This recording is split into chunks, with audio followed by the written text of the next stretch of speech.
First we will see searching, right? What is searching? Searching is a technique of finding an element in a given list of element, right? There are 5 numbers in a list, right? Randomly any 5 numbers. So you have to search and find that whether the given element is present in the list or not. List means you can consider it as an array. So there are two types of searching technique. One is linear search and it is also called as sequential search. Okay. Second one is binary search. Okay. So today we will see a linear search. Okay. So linear search, what is linear search? Linear search is the simplest form of search. Linear search is the simplest form of searching. In this method, the elements to be found is searched sequentially in the list. Okay. So linear search can be used on sorted or unsorted list. So we will see linear search example. Okay. We will see linear search example. Okay. Consider an array, right, of 10 numbers. How many numbers? Consider an array of total 10 numbers, right? So 10 numbers means your index starts from what? Your index starts from 0, right? 0, 1, 2, 3, 4, 5, right? I will highlight this. Your index will start from 0, right? 1, 0 up to how many number of elements are there? 10 elements. So n minus 1, that is 9. Last index number will be 9, right? And suppose there are elements 8, 7, 22, 37, 2, 78, 67, 32 and 56, right? So we want to search the number 78 is present in the array or not, right? We want to search whether 78 number is present in the array or not. So how to search it? So let us see how to search it. See, this is the array, right? This is the array in which there are different numbers are there. Index starts from 0 to 1. What we do?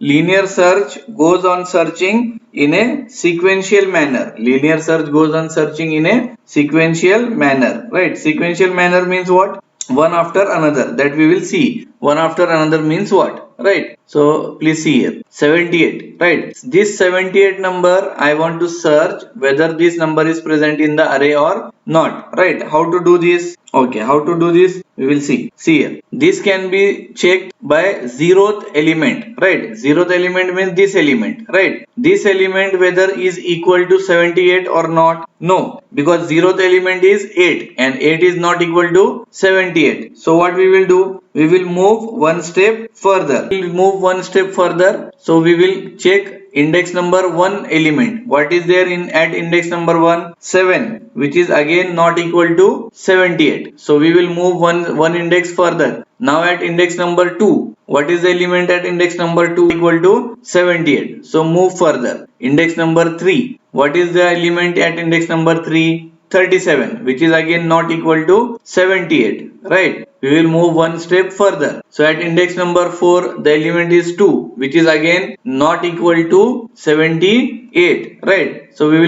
will move one more step further, and at index number 5, we are seeing that the element is 78 and the element we want to search is also 78. So it matches. Hence the search ends here because you found the element at index number 5. And what is the position? The position is 6, right? Because position counting starts from 1. 1, 2, 3, 4, 5 and 6. But index count starts from 0. So 0, 1, 2, 3, 4 and 5th. So at 5th index number, at index number 5, at index number 5, the element is present, or at the position 6, the element is present and it is found. Hence the linear search ends here. I hope you understand the logic of linear search, right? What is the logic of linear search? We go on searching in a sequential manner. That means the element to be searched is compared with 0th index element, 1st index element and so on up to last index. If we found the element is present in the array, then what we will do? We will say that the element is found and we will display the index number at which the element is present, right? And after that, program on linear search, right? So here you see the C program on linear search, right? Now see what happens. What is there in this program? See, this program has first 2 lines as header files, right? First 2 lines as header files, and after header file there are int main, right? There are int main. function, right? Your main function is the function from which your execution starts, right? And inside the main function, what you have? You have variables, right? You have variables. How many variables are there? Variables total 4 variables I have. The variable I for incrementing or for looping purpose, right? The variable key is the element which you want to search. Like in this example, what is key? Key is nothing but your 78, right? In this example, what is your key? The key element is 78, and you go on comparing this key element with a of 0, a of 1, a of 2, a of 3, a of 4, and at a of 5 the element is found. So this element to be searched is called as the key element, right? Is called as the key element. Okay, so you understand I variable, key variable. And what is there? A of 10. What is this A of 10? A of 10 is nothing but an array. It is nothing but an array, right? What is the purpose of array? The purpose of array is to store 10 numbers. The purpose of array is to store 10 numbers, right? There is one more variable called as found, right? Found is equal to 0. You consider this variable as a flag, right? It will indicate you that the number is found. If found is equal to 0, it indicates the number is not found. When found is equal to 1, it will indicate that the number is found, right? So we will see how this logic goes on, right? So you understand number of variables. Now you see what is the next requirement. The next requirement is to read how many numbers? To read 10 numbers from the user. But I have not written this program for 10 numbers. To keep it short, I have written this program to only 5 numbers, right? So I have given the message to the user, please enter 5 elements, and those 5 elements I am storing inside an array, and the name of that array is A, and the name of that array is A, right? Inside that array I am storing 5 different numbers. So this is the for loop for storing the numbers in an array, for storing the numbers in an array. Okay, what is next? Next is we have to read the number which we want to search. We have to read the number from the user which we want to search. How to read a number from user? We can read a number from user by writing printf, please enter a number to search. While after reading this message, what the user will do? User will type the number which he or she wants to search in the array, right? And that number I am going to store in variable key, K-E-Y, in the variable key, right? So I got the array of 5 elements and I got the number which I want to search, right? Which I want to search, right? So up till now I will show you the execution of the program. Right. What your program says up till now? Enter 5 elements, right? This message I got from this printf, right? The printf you are seeing here, right? Here, enter any 5 elements. So after that there is a for loop, right? This for loop will read 5 numbers, right? This for loop will read 5 numbers. I will give 5 numbers here, right? 10, 20, 30, 40 and 50. These 5 numbers are given and they are stored in an array, right? When I press enter, they will be stored in an array, right? After pressing the enter, there is one printf which says please enter a number to search, right? I will press enter and this message will be displayed. Yes, so the program is asking a number to search and this number will be stored in the variable key. So what is the number I want to search? The number I want to search is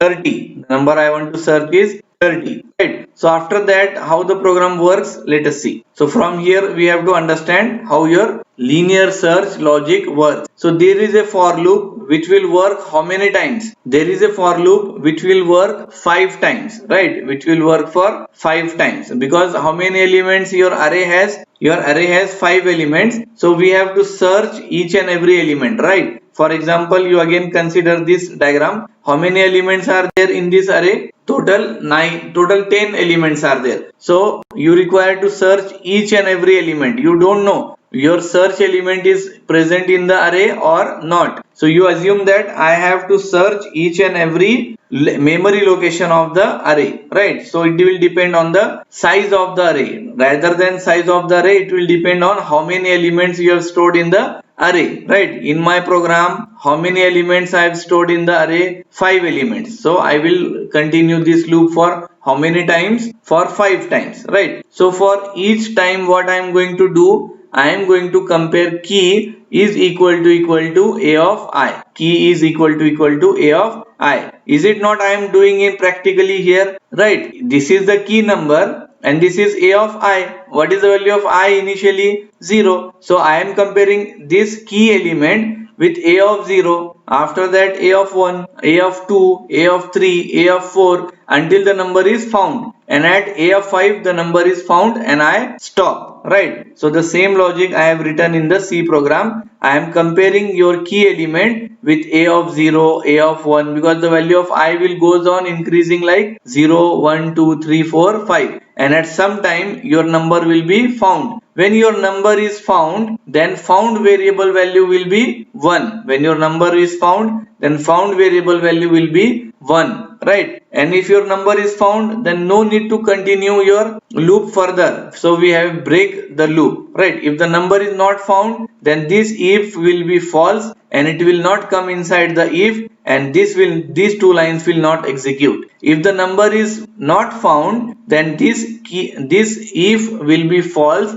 and it will not come inside the if, so these two lines will not execute. So this for loop will continue, and at one time if number is not really present, then found will never be 1, and this after that what will happen, see, right? Now this for loop over. Now this for loop terminates, either the number is found, so the for loop will break, or the number is not found, then for loop will terminate after executing 5 times, right? So this found variable value will decide whether your element is found or not. If your element is found in the array, then found variable value will be 1. So I will check whether found variable value is 1. Yes, then I will analyze that your element is present and it is found. If I want, I can also print the position of that number. If I want, I can also print the position of that number. Okay, but I don't want to print the position of the number. Just I want to tell